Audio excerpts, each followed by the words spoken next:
Hi everyone, my name is Caitlin. This month at LifeHouse Kids, we're talking about forgiveness. Forgiveness means deciding that someone who has wronged you doesn't have to pay. Our memory verse for this month is Colossians 3:13. Read it with me. Put up with one another. Forgive one another if you're holding something against someone. Forgive just as the Lord forgave you. Colossians 3:13. Great job! Let's get ready to watch our new Bible story this week. Welcome to Story Lab. This week we're talking about forgiveness. Well, we take a look at the story of someone who knew just where to go with her messy life.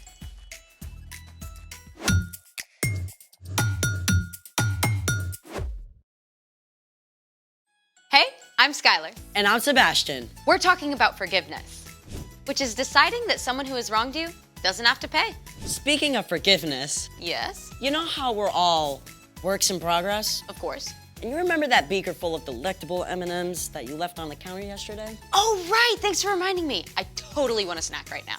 Yeah, about that. Wait, that's the beaker that the M&Ms were in? This is the beaker. Where are the M&Ms? You did not eat an entire beaker full of M&Ms! I was only gonna munch on a handful, but they kept calling to me.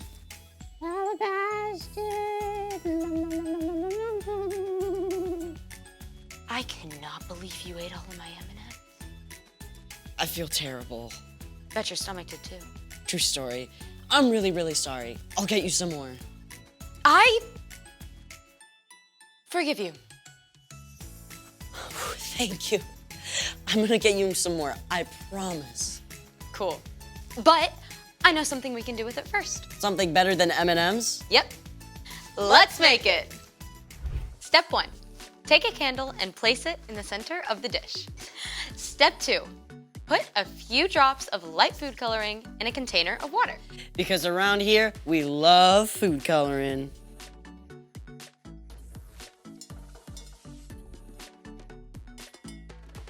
Then, pour the water in a shallow glass dish until it just covers the bottom.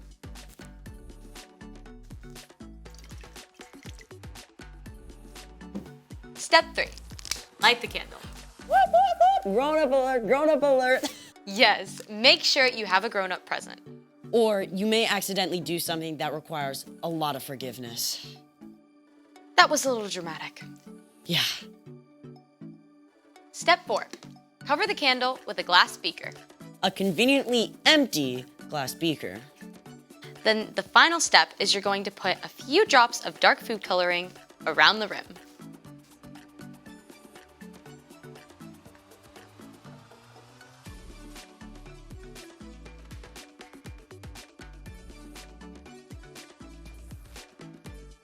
What's with the water? It's all getting sucked up into the beaker. Pretty cool, huh? What just happened? Science! As the flame consumes oxygen, the pressure inside the beaker is decreased, while the pressure outside the glass stays constant. Since the outside pressure is greater than the inside pressure, the water gets pushed up into the beaker. Taking away the water in the dish. Oh, just like how forgiveness takes away all the bad things you've done. I see what you did there. I love a good visual. It's time for... The story before the story. Today, we're in Luke, the third book in the New Testament.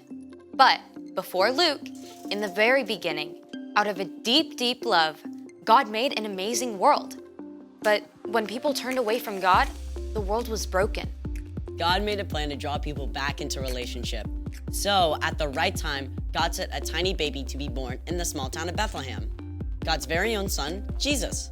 When Jesus grew up, he began to travel from town to town, teaching and healing.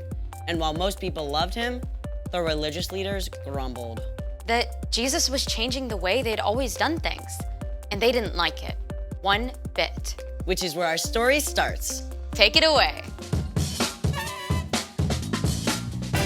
Hey everyone, I'm Chloe. Hey, Chloe. The religious leaders, some called Pharisees, were keeping a sharp eye on Jesus. They weren't completely sure about him yet.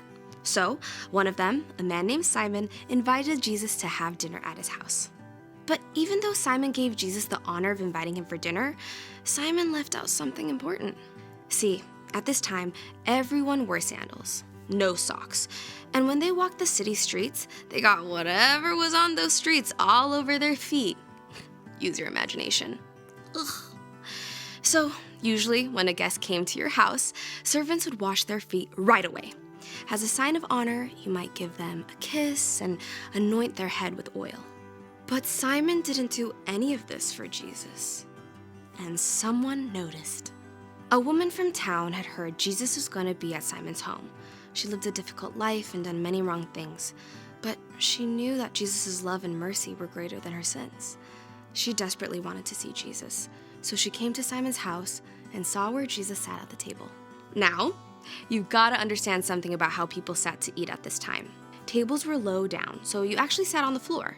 In fact, you might even lie down on your side with your head over here by the table and your feet back over here behind you. The woman had bought an expensive container of perfume to pour on Jesus' feet as a sign of love and honor.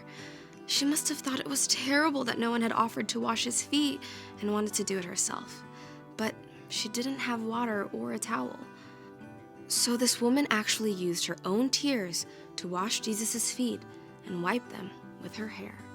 It seems strange to us, but it was an incredible sign of this woman's love and devotion. After washing Jesus' feet, the woman kissed them. Then she took the perfume she'd bought and poured it out over them. As the strong, sweet smell of perfume filled the room, Simon and the other guests watched the woman. They were shocked by what she was doing. Simon said to himself, "If this man were a prophet, he would know who was touching him. He would know what kind of woman she is. She is a sinner." Simon thought this inside his own head, but Jesus knew exactly what Simon was thinking. So he told a story to help Simon understand. Simon, I have something to tell you. Tell me, teacher. 2 people owed money to a certain lender. One owed him 500 silver coins.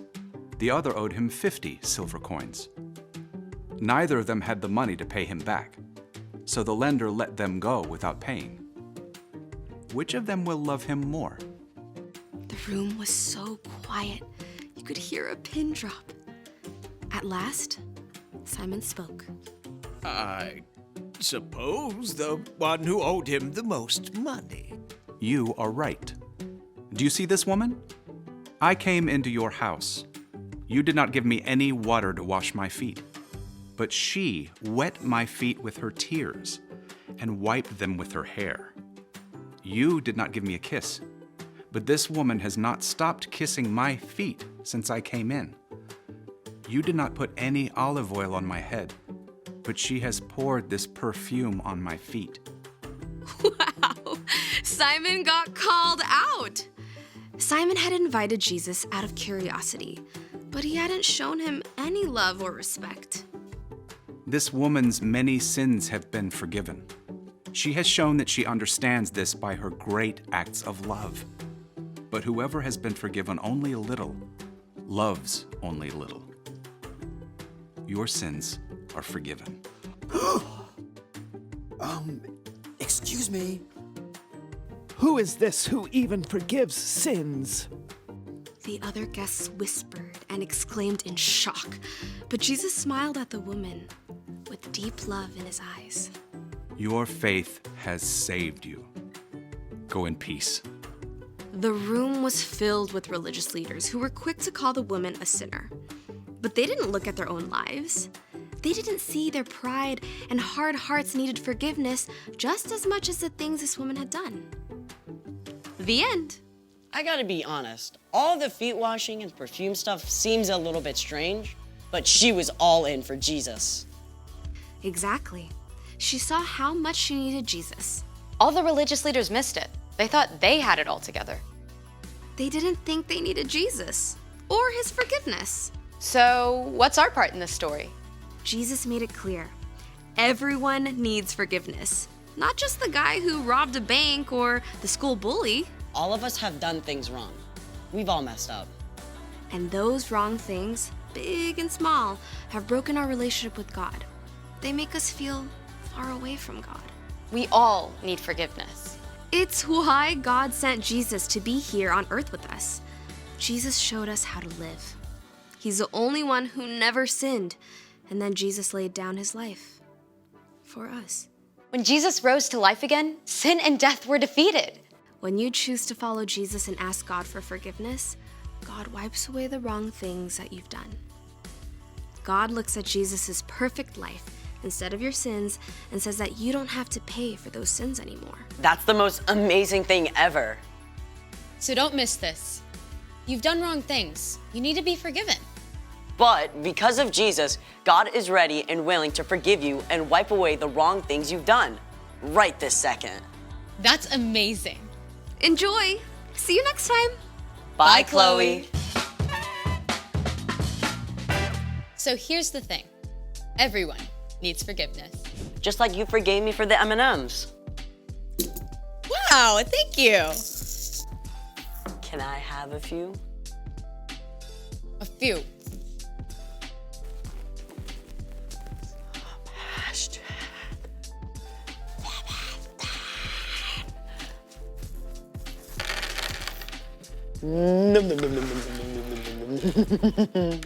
Okay. Thanks for joining us in the Story Lab. See you next time.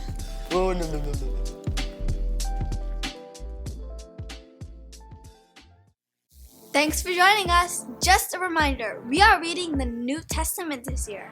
If you read just one chapter a day, Monday through Friday, you can read it all in 1 year. Keep track of your reading on our chart. If you need a copy, ask your small group leader. Now get ready, because your small group leader has lots more planned for you. See you next time. Bye!